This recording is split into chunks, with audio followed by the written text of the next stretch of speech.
She was 22 years old, and she had $40, a broken suitcase, and a wood-handled draw knife that had belonged to her grandmother. That was everything. That was the whole of it. We want to tell you about Willa Northe, because hers is the kind of story that the county of Frontenac, Ontario, has done its very best to forget, and we think that's precisely why it deserves to be told. It was October of 1931, and the Depression had already been sitting on the province like a wet stone for 2 years. Men were riding freight trains west, looking for work that wasn't there. Banks were calling in loans on farms that families had held for 3 generations. And in the small township of Harrow's Creek, a man named Douglas Fenner, Willa's uncle by marriage, had just finished signing over the last of what had belonged to her.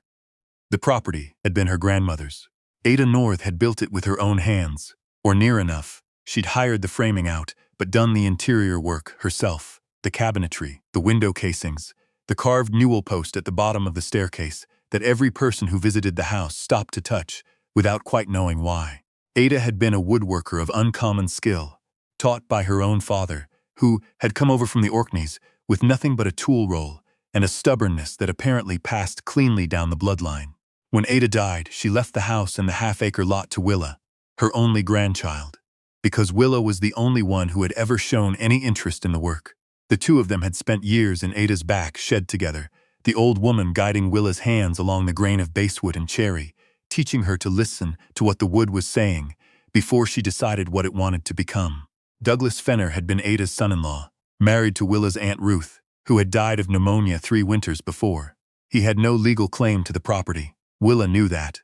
The problem was that she hadn't known, until it was too late, that Ada had used the house as collateral on a loan she'd taken out 5 years earlier, a loan that Douglas himself had arranged, through a bank in Kingston, where he had what he called friends. He explained all of this to Willa on a Tuesday morning in October, sitting behind a desk in the front parlor of her grandmother's house, as though it already belonged to him, which, he informed her, it legally did as of that Monday. "There's a process in these things," he said. He was a man of perhaps 50, heavy-set, with the particular confidence of someone who had never once been told no by anyone whose opinion he valued. "I've been more than patient. Ada borrowed against this property. The debt is owed. That's the law." Willa stood in the doorway of the room, where she had eaten Christmas dinners her entire life. She looked at Douglas Fenner. She looked at the desk that had been her grandmother's, the one Ada had built herself from a single plank of black walnut, the one with the small carved detail along the front edge, a running vine of leaves that Ada had put there for no practical reason, only because she thought it was beautiful, and the world needed more beautiful things in it. "I need until spring," Willa said. "I can find work, I can make payments." Douglas Fenner shook his head with the slow patience of a man performing generosity. "I've already made arrangements for the property. I'm sorry, Willa. I've left you a month's notice, and $40. That's more than the letter of the law requires." She did not argue further. She understood in that moment, with a clarity that surprised her, that there was nothing to argue. He had arranged this carefully and from a long way back.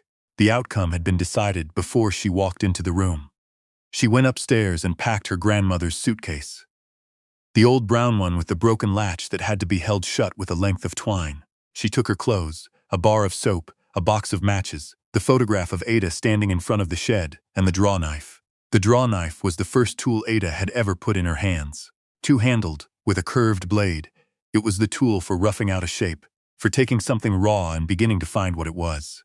The handle had been worn smooth by Ada's grip over 40 years, and by Willa's hands over the 10 years since. She did not look back at the house as she walked down the road. She looked at the trees instead. The maples had gone red, and the birches yellow, and the sky above the Frontenac hills was the kind of pale autumn blue that looked like it was trying very hard to be cheerful about something. She had $40 and no plan. She walked east, because east was away from the town, and the town had too many faces she couldn't look at right now without something breaking in her chest. People in Harrow's Creek knew what Douglas Fenner had done. They were not stupid people, but he held 2 mortgages on the main street and had the ear of the magistrate. And in 1931, in a small Ontario town with 1/3 of its men out of work, nobody was in a position to make an enemy they didn't have to make. The pity that followed Willa down the road was real, but it was quiet, and it stayed well back from Douglas Fenner's shadow. She walked until her feet ached and the light went golden in the way it does in late October when the sun drops behind the hills. She was following a back road she half remembered from drives she'd taken with Ada, a road that ran north and east along the edge of the shield, where the farms thinned out, and the granite pushed up through the soil, and the forest started to mean something. Ada had once mentioned a property out this way, an old cooperage, a barrel-making operation that had run during the timber era and gone quiet sometime around the turn of the century. It's registered in our family name still, Ada had said, years ago, almost in passing. Nobody ever got around to dealing with it. Probably nothing but a cellar hole by now. Willa had not thought about this conversation in years. She thought about it now. It took her until the following afternoon to find it. The road off the main track was barely a road at all. 2 ruts through second-growth poplar, the grass between them knee-high and gone to seed. She followed it for perhaps 1.5 kilometers before the trees opened up, and she saw, on a low rise above a narrow creek, the remains of the cooperage. It was not a cellar hole. She stood at the edge of the clearing and looked at it the way her grandmother had taught her, to look at anything built by human hands, without judgment, with curiosity, trying to understand what it had been before she decided what it could become. The main building was perhaps 15 meters long and 8 wide, timber-framed in the old style, with a stone foundation that had settled but not shifted. The roof had failed in one corner. A section of it collapsed inward where the rafters had given out. But the ridgeline was still straight, which told her the bones were sound. 3 of the 4 walls were intact. The siding was weathered to silver. The door, a heavy plank affair, hung crookedly from its hinges but had not fallen. One window on the south side still held its glass, the old wavy kind that turned the light strange and interesting. It was overgrown and cold, and smelled of old wood and creek water, and the particular loneliness of places that have been patient for a long time. But it was solid. Willa could see that. She walked around it slowly, running her hand along the foundation stones, peering up at the roofline, pressing her palm against the sill of the good window. The mortar between the stones was crumbling in places, but the stones themselves were set with care. Someone had known what they were doing when they built this. Someone had meant for it to last. She pushed the door open. It protested badly and she had to lift it slightly on its hinge pins to get it to move, but it moved. Inside was one large room, open to the rafters, with a stone hearth at the north end, large enough to heat the whole space. The earthen floor was uneven and damp at the edges. Old iron hoops from barrels long rotted lay in a corner. A workbench ran along the east wall, its surface scarred with decades of use, still structurally sound. On it sat an assortment of rusted tools, spoke shaves, a crow's plane, a sun-bleached mallet. She set her suitcase down. She crossed to the hearth and knelt in front of it and peered up the flue. A square of pale sky looked back at her. The chimney was clear. That night she slept on the floor in front of the first fire she'd managed, after 20 minutes of coaxing with her matches, and some dry birch bark she found tucked into the corner of the woodbox. A small mercy, left by whoever had last been here, decades ago. The fire caught and burned clean, the smoke going straight up without any backdraft, and she lay listening to the creek outside and the wind in the poplars, and she slept better than she had in months. In the morning she took inventory. She had $40. She had the draw knife and her own 2 hands and whatever was on that workbench. She had a roof, mostly. She had a good hearth and a clean chimney and a spring. She found it the second morning, tucked into the rock face behind the buildings, steady and cold. She had wood around her in every direction. She had, it turned out, enough. The first week was survival reduced to its most basic sequence. She cut and split firewood until her shoulders screamed and her palms bled, and then bled again, and then stopped bleeding because the calluses came back in a hurry. She rehung the door properly, cutting a wedge from a scrap of hardwood she found in the building to shim the top hinge pin back into true.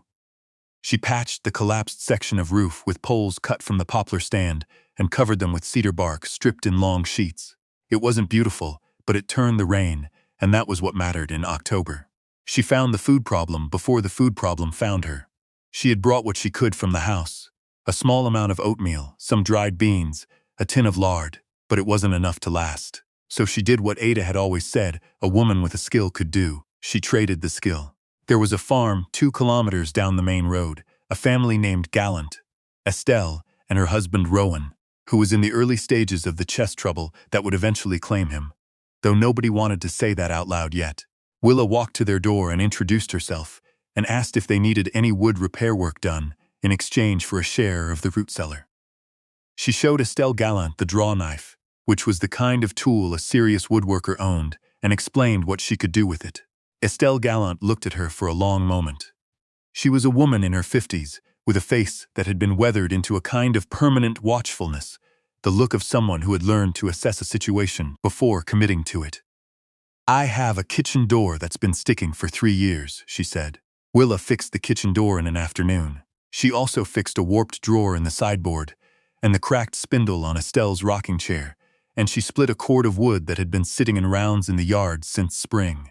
By the time she walked back to the cooperage that evening, she had a sack of potatoes, a jar of preserved beets, half a smoked ham, and a pound of butter wrapped in cloth. She had also, though she didn't understand this yet, acquired an ally.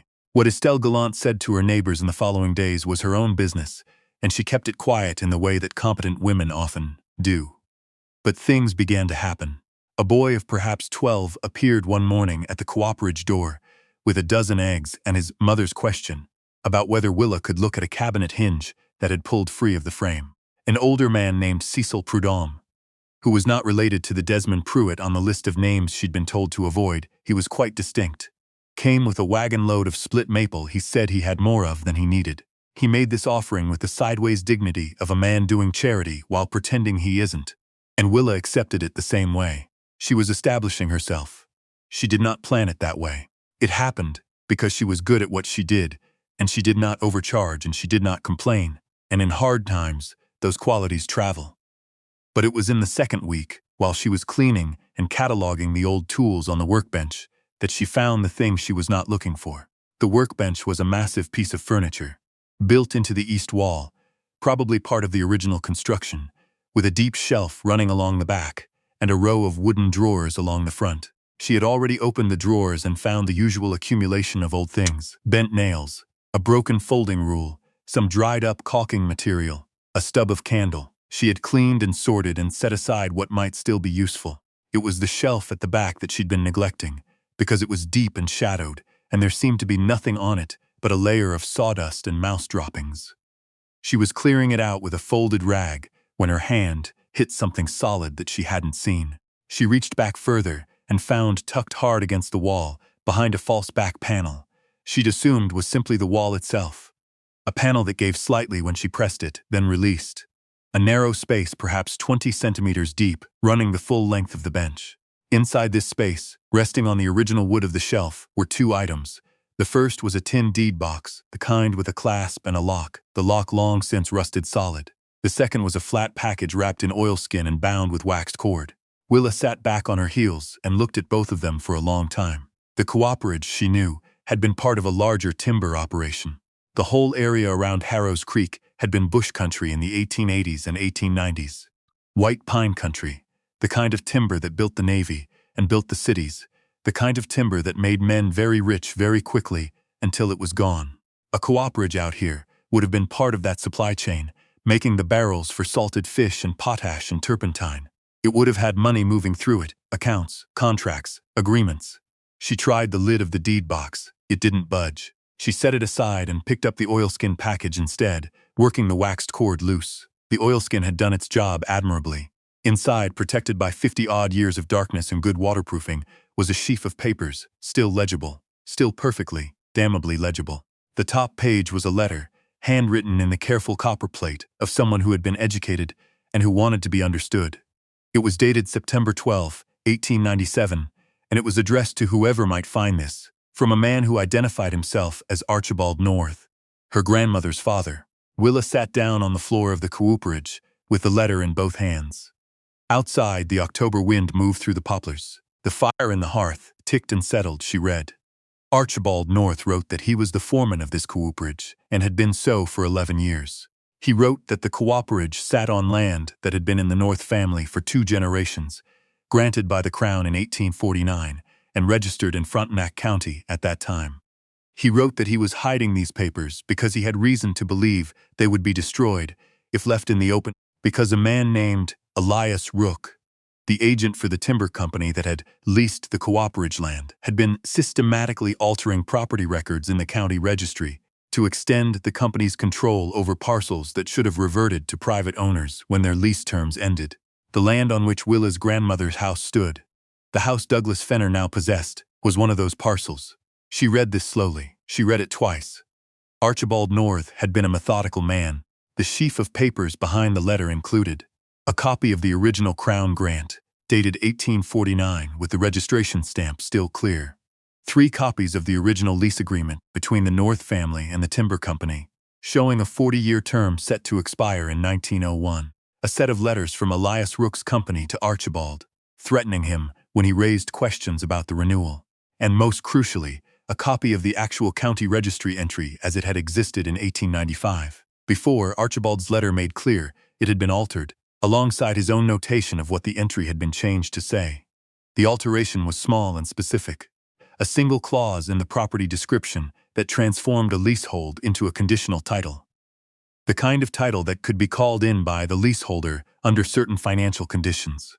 The kind of title that, 35 years later, a man who knew what he was looking for and had a friend at a bank in Kingston could use to arrange a loan that he fully intended to claim against. Douglas Fenner had not invented this scheme. He had inherited it. He had found it somewhere in the company's old records, or been told about it by someone, and he had activated it. The debt her grandmother had borrowed against was real, but the mortgage it had been secured against, the condition that allowed the property to be called in as Douglas had done, was built on a foundation of fraud so old that moss had grown over it. Willa sat with these papers for a long time. She thought about what her grandmother had taught her. That before you start cutting, you look at the wood from every angle. You find where the grain runs. You understand the whole piece before you decide where to make your first mark. She needed help. She was 22 years old and had $40, and a deed box she couldn't open, and a set of documents she wasn't sure how to use. She needed someone who understood the law, or at least knew enough to point her toward the right door. She thought about what Estelle Gallant had said, when Willa had asked her on that first visit if there was anyone in the area she should know about. Estelle had hesitated and then mentioned a woman in the village of Inverary, 20 kilometers north, a woman named Harriet. No, that was a name she'd been told to avoid. She shook her head and recalled more carefully.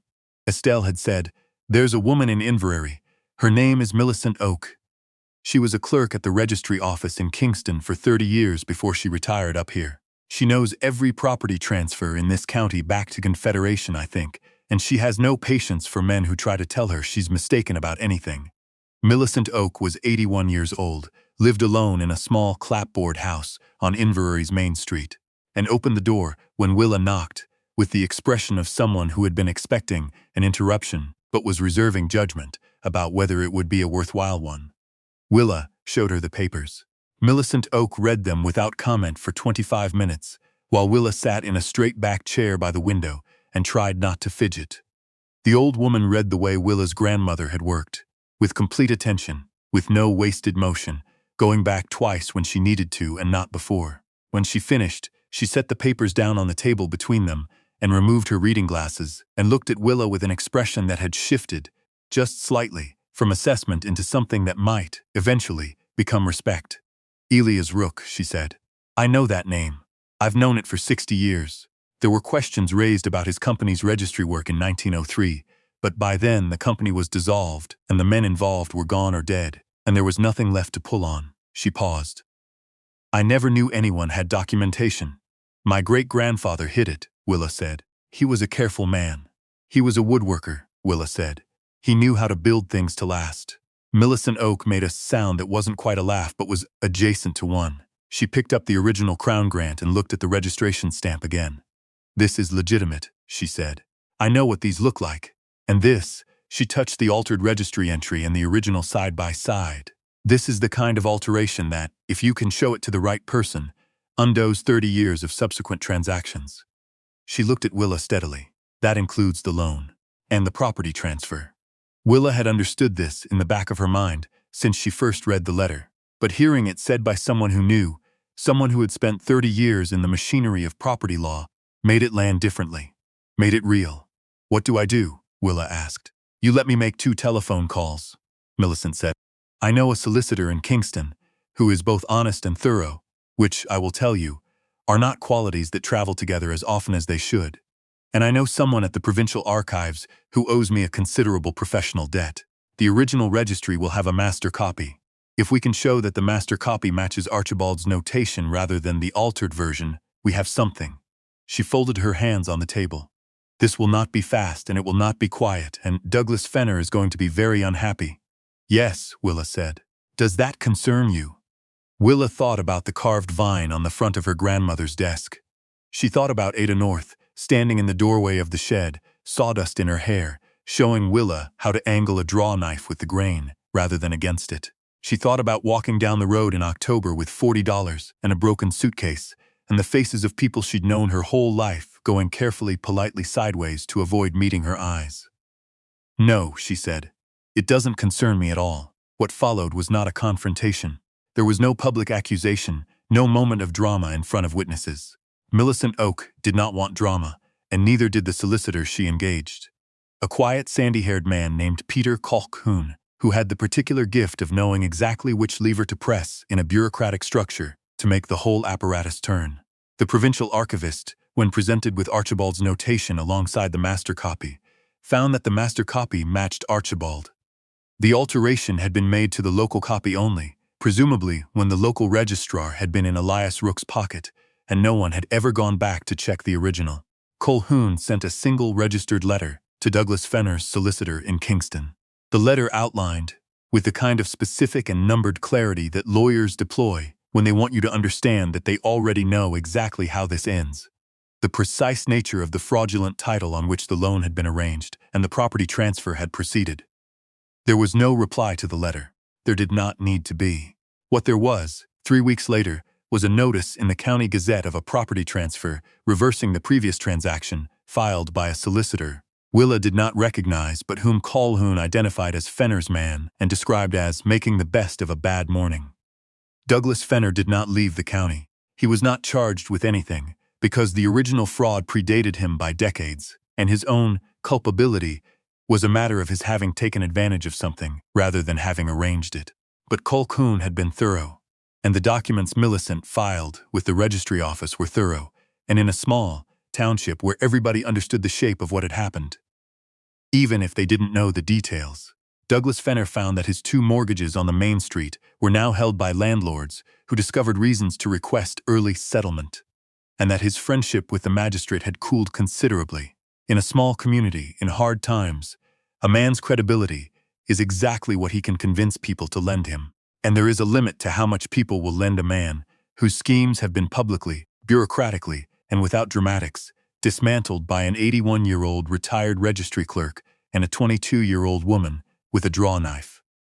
The house came back to Willa in November. She stood in front of it on a gray morning, with the first real snow coming down soft and steady, and looked at it for a while before going in.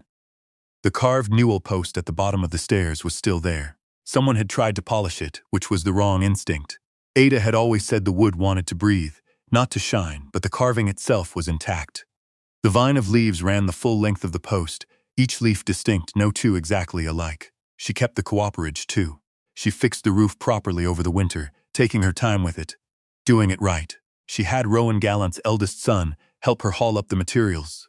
He was 17 and needed work, and she paid him fairly. And together they stripped the temporary poles and the cedar bark and put down proper boards and tar paper and shingles. By February, the cooperage was tight and dry and warm, and Willa was working in it most days. She made furniture. She had always known that was what she would do, eventually. Ada had done it, and Willa had her grandmother's eye and her grandmother's hands, and the first tool Ada had ever put in her hands. She made simple things, strong things, things built for people who needed furniture to last and not to make a statement. Word carried, the way word does in a small community when the thing being carried is true. By the following autumn, she had more work than she could do in a month. She put Ada's photograph up on the wall of the cooperage, the one of the old woman standing in front of the shed, with sawdust in her hair, and that look she had. Slightly impatient, deeply amused. The look of someone who had been alive long enough to find most things interesting rather than frightening. She put the original Crown Grant in a frame beside it, with the registration stamp clear and the date legible, 1849. And on the workbench, in the place where the false panel had been, she kept the draw knife, not as a relic, as a tool. She used it most days. People in Harrow's Creek knew her story, or knew the shape of it. The young woman who had gone out into the bush with nothing and come back with the title to her grandmother's land and a workshop that people drove an hour to order from. They told it the way small communities tell the stories of their own, with the details smoothed to a polish by repetition, the edges rounded down. What they said was this: Douglas Fenner tried to take Willa Northe's land, and she found what she needed to take it back. What they didn't say, because they didn't know the whole of it, was what she had found it with. Not luck, not connections, not money. Her great-grandfather's careful hands, her grandmother's patient teaching, and the instinct, learned over years at a workbench in a shed that smelled of cedar and linseed oil, to look at what seemed broken and ask not what it had been, but what it could still become. That winter, the second winter, Willa stood on the porch of her grandmother's house with a mug of tea and looked out at the Frontenac Hills, gone white and still under 2 feet of fresh snow. The maples were bare, and the sky was the pale, clean blue of a hard frost morning. Smoke rose from the cooperage chimney, straight up into the cold air, because the chimney drew true. In her pocket, her fingers found the draw knife's wooden handle, worn smooth by her grandmother's hands and her own.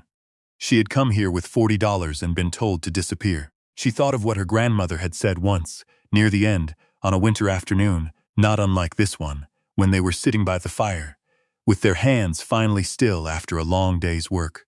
The wood doesn't know what it is until someone takes the time to find out. Ada had been talking about basswood, but she had been talking about other things too, the way she always was. We wonder sometimes, sitting with a story like this one, what we might have left behind in the places we've passed through. What's tucked behind the false speck of something we've already cleared out and written off. What overlooked things are still sitting there, patient and dry, waiting for someone with steady enough hands to reach far enough back. What would you find if you looked?